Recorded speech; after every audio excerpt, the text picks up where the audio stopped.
மீண்டும் நேபாளம் எரிகிறது என்ற தலைப்பில் முரசொலி நாளேடு தீட்டியுள்ள தலையங்கத்தில் 2004ஆம் ஆண்டு நேபாளம் மிகப்பெரிய கலவரத்தை சந்தித்தது. இப்போது மீண்டும் எரியத் தொடங்கி இருக்கிறது என்று சுட்டிக்காட்டப்பட்டுள்ளது. நேபாளத்தில் இளைஞர்கள் போராட்டம் தீவிரமடைந்துள்ளது. வேலைவாய்ப்பின்மை அதிகமாகி வருவதுதான் இதற்கு மிக முக்கிய காரணமாகும். நேபாள அரசு இதற்கான தீர்வை காணவில்லை. மக்கள் பிரச்சினைக்கு செவிமடுக்காத அரசாங்கமாக இருக்கிறது என்று இளைஞர்கள் குற்றஞ்சாட்டுகிறார்கள். முறைகேடுகள் அதிகமாகிவிட்டதாக புகார்கள் அதிகம் கிளம்பியுள்ளது. போராட்டம் நடத்தியவர்களில் பலரும் பள்ளி மாணவர்கள். அவர்கள் தங்களது சீருடையில் வந்து போராடினார்கள். ஜென் ஜெட் போராட்டம் என்று அவர்கள் அழைத்துக் கொள்கிறார்கள். நேபாள அரசுக்கு எதிராக சமூக ஊடகங்களில் இளைஞர்கள் செய்திகளை வெளியிடத் தொடங்கினார்கள். உடனடியாக சமூக ஊடகங்களை நேபாள அரசு தடை செய்தது. ஃபேஸ்புக், இன்ஸ்டாகிராம், வாட்ஸ்அப், யூடியூப் உள்ளிட்ட 26 சமூக வலைத்தளங்களை உள்நாட்டு சட்டங்களை மீறியதாக கூறி அரசு தடை செய்தது. இந்த முடிவு இளைஞர்களை அதிகம் கோபம் கொள்ள வைத்தது என்று முரசொலி குறிப்பிட்டுள்ளது. நேபாளத்தின் முக்கிய சாலைகள் அனைத்திலும் இளைஞர்கள் போராட்டங்களை தொடங்கினார்கள். போராட்டக்காரர்களை தடுக்க முற்பட்டதால் கலவரம் ஏற்பட்டது. செப்டம்பர் 8 அன்று தொடங்கிய இந்த போராட்டத்தில் காவல்துறையினர் கண்ணீர் புகை, ரப்பர் குண்டுகள் மற்றும் துப்பாக்கி சூடு நடத்தியதில் 22 பேர் உயிரிழந்தனர். 350க்கும் மேற்பட்டோர் படுகாயமடைந்தனர். இதன் தொடர்ச்சியாக அந்த நாட்டின் நாடாளுமன்றம், பிரதமர், அதிபர் வீடுகள் தீ வைத்து எரிக்கப்பட்டன. துணை பிரதமர் விஷ்ணு பிரசாத் வீடு தாக்கப்பட்டது. வீட்டை விட்டு ஓடிய துணை பிரதமர் போராட்டக்காரர்களிடம் சிக்கிக் கொண்டார். சரமாரியாக அவர் தாக்கப்பட்டார். அமைச்சர்கள் பலரும் தலைமறைவாகிவிட்டார்கள். முன்னாள் பிரதமர் ஜலநாத் கானலின் வீட்டுக்கு வைக்கப்பட்ட தீயில் அவரது மனைவி ராஜ்யலட்சுமி உயிரிழந்தார். நேபாளி காங்கிரஸ் கட்சி அலுவலகம் எரிக்கப்பட்டது. காத்மாண்டுவில் உள்ள திரிபுவன் சர்வதேச விமான நிலையம் மூடப்பட்டு ராணுவம் பாதுகாப்பு பணியில் ஈடுபடுத்தப்பட்டுள்ளது. கலவரம் தீவிரமானதால் அதிபர் ராம்சந்திரா பவுடேல், பிரதமர் KP சர்மா ஒலி உட்பட பலர் தங்களது பதவியை விட்டு விலகினார்கள்.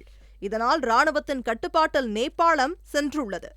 அரசுக்கு எதிராக நடைபெற்ற போராட்டம் மற்றும் கலவரத்தில் ஈடுபட்டதாக பல்லாயிரக்கணக்கானவர்கள் கைது செய்யப்பட்டு சிறையில் அடைக்கப்பட்டனர். சிறைக்குள் கலவரம் ஏற்பட்டது. நாடு முழுவதும் பல்வேறு சிறைகளில் அடைக்கப்பட்டிருந்த 7000 கைதிகள் தப்பிச் சென்று விட்டார்கள். சிறைகளில் இருந்து தப்ப முயன்ற 5 பேர் பாதுகாப்பு படையினரால் சுட்டுக் கொல்லப்பட்டனர். தப்பியோடிய கைதிகளை மீண்டும் கைது செய்ய ராணுவம் நடவடிக்கை எடுத்து வருகிறது. நேபாளத்தில் ஏற்பட்டுள்ள பயங்கர கலவரத்தை அடுத்து அந்நாட்டுடன் எல்லையை பகிரும் நமது நாட்டின் உத்தரப்பிரதேசத்தில் பல்ராம்பூர் உள்ளிட்ட பகுதியில் பாதுகாப்பு பலப்படுத்தப்பட்டுள்ளது. இதில் வேலையிடப்படாத பகுதியில் பாதுகாப்பு பணியில் ஈடுபடும் சாஸ்திர சீமாபால் போலீசார் எண்ணிக்கை அதிகரிக்கப்பட்டுள்ளது. நேபாள நாட்டுக்கு பயணிப்பதை ஒத்திவைக்க வேண்டுமென்று இந்திய வெளியுறவு அமைச்சகம் அறிவுரை வழங்கியிருப்பதாக முரசொலி தெரிவித்துள்ளது. சமூக ஊடகங்கள் மீதான தடையை நேபாள அரசு நீக்கிய போதிலும் மக்களின் கோபம் தணியவில்லை. இன்று சமூக ஊடகங்கள் மிக மிக முக்கியமானவை. இன்றைய தலைமுறை இளைஞர்கள் சமூக ஊடகங்களை மிக மிக சிறு வயதில் இருந்தே அறிந்த தலைமுறையாகும்.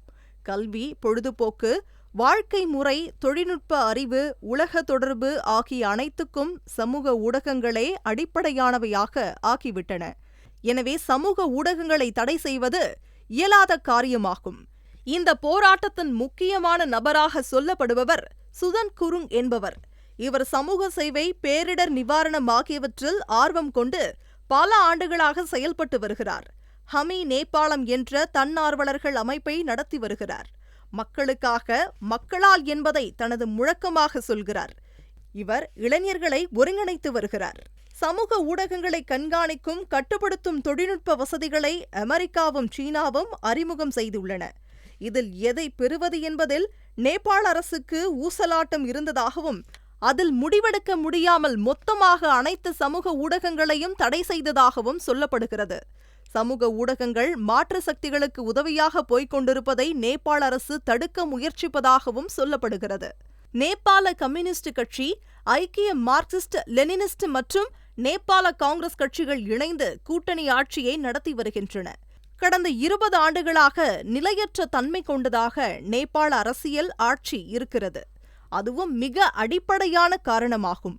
மீண்டும் மதசார்பு நாடாக நேபாளத்தை மாற்ற இப்போராட்டம் நடப்பதாக சொல்வது தவறான தகவலாகும். முறைகேடுகளுக்கு எதிராகவும் வேலைவாய்ப்புகளை கேட்டும் ஜனநாயக உரிமைகளுக்காகவும் தான் இப்போது போராட்டக்காரர்கள் முழக்கங்களை வைத்துள்ளார்கள். அதனால்தான் RSS சார்பு ஊடகங்கள் இப்போராட்டத்துக்கு எதிராக எழுதி வருவதாக முரசொலி விளக்கியுள்ளது. 3 ஆண்டுகளுக்கு முன்பு இலங்கை இப்படித்தான் எரிந்தது. கடந்த ஆண்டு வங்கதேசம் இதே போன்ற சூழலை சந்தித்தது. இப்போது நேபாளத்தில் இதனை நாம் பார்க்கிறோம். பாகிஸ்தான், ஆப்கானிஸ்தான், இலங்கை, வங்கதேசம், நேபாளம் போன்றவை மதவாத அரசியலுக்கு முக்கியத்துவம் தரும் நாடுகளாக இருப்பவை என்பது அனைவருக்கும் தெரியும். மதவாத அரசியல் மற்ற எந்த நன்மைகளையும் செய்யவில்லை என்பதைத்தான் இதுபோன்ற நாடுகளில் ஏற்படும் போராட்டங்கள் வெளிப்படுத்துகின்றன. நேபாள அதிபர் பௌடேல் ஜன்செட் போராட்டக்காரர்களை நேபாள இராணுவத்துடன் சந்தித்து அரசியல் பிரச்சினைக்கு அமைதியான தீர்வை உரையாடல் மூலம் காண திட்டமிட்டு வருகிறார். இடைக்கால அரசு அமைக்க போராட்டக்காரர்கள் தீவிர ஆலோசனையில் இருக்கிறார்கள். நேபாளத்தில் இப்போது எழுந்துள்ள போராட்டமானது ஜனநாயக பூர்வமானதாக அமைய வேண்டும், ஜனநாயகத்தை நோக்கியதாக அமைய வேண்டும். நேபாளம் இன்று சந்தித்து வரும் அரசியல் நெருக்கடிகளை எதிர்கொள்ளும் மாற்று திட்டங்கள் இல்லாமல் இடைக்கால அரசு அமைவது நிரந்தர தீர்வாக அமையாது. பல்வேறு புரட்சிகள் மாற்றுத் திட்டம் இல்லாமல் எழுந்த வேகத்தில்